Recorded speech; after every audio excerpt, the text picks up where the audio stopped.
जय हिंद दोस्तों, मैं हूं कन्या चौहान राजपूत और आप देख रहे हैं विजन 2047 आरंभ से प्रचंड।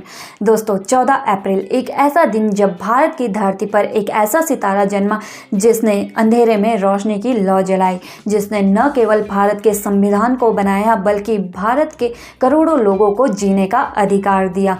आज डॉक्टर भीमराव अंबेडकर जी की जयंती है और आज हम इस अवसर पर उन्हें याद करेंगे और उनके जीवन परिचय को जानेंगे। डॉक्टर भीमराव अंबेडकर जी का जन्म 14 अप्रैल 1891 को मध्य प्रदेश के माहू स्थान पर हुआ था। वे एक निम्न जाति से वास्ता रखते थे, जिसके कारण उन्हें कई जातीय भेदभाव का सामना करना पड़ा था।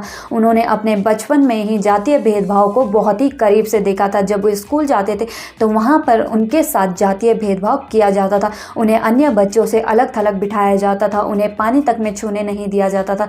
लेकिन उनकी पढ़ाई में रुचि होने के कारण उन्होंने जैसे तैसे करके अपनी 10वीं की परीक्षा पास करी और कॉलेज में एडमिशन लिया। उसके पश्चात उन्हें भारत सरकार द्वारा स्कॉलरशिप दी गई, जिसके लिए वे आगे की पढ़ाई के लिए अमेरिका की कैलिफोर्निया यूनिवर्सिटी और इंग्लैंड की लंदन स्कूल ऑफ इकोनॉमिक्स में गए और वहां पर उन्होंने पीएचडी की पढ़ाई की। और जब वे भारत लौटे तो वे भारत के पहले ऐसे व्यक्ति थे जो निम्न जाति से वास्ता रखते थे और उन्होंने पीएचडी की उपाधि प्राप्त की हो। भारत लौटने के बाद उन्होंने समाज सेवा करने का फैसला लिया और उनका उद्देश्य था कि वे जातीय भेदभाव को, छुआछूत को और किसी भी प्रकार के अन्याय को समाप्त करें, जिसके लिए उन्होंने कई तरह के आंदोलन किए, कई तरह के सत्याग्रह किए, जिसमें जल सत्याग्रह और मंदिर प्रवेश आंदोलन भी शामिल थे। उनका मानना था कि वे एक ऐसे धर्म को मानते हैं जिसमें स्वतंत्रता, समानता और भाईचारे को बढ़ावा दिया जाता है।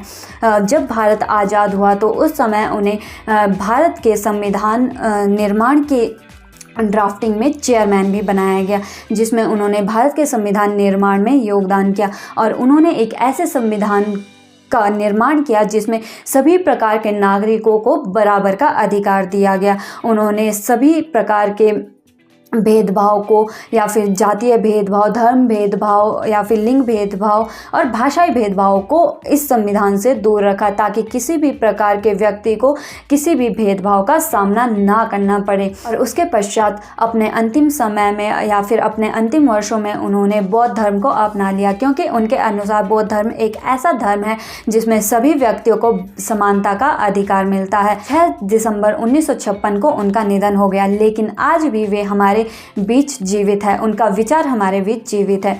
डॉक्टर भीमराव अंबेडकर जी केवल एक व्यक्ति नहीं थे बल्कि एक विचार थे, एक क्रांति थे।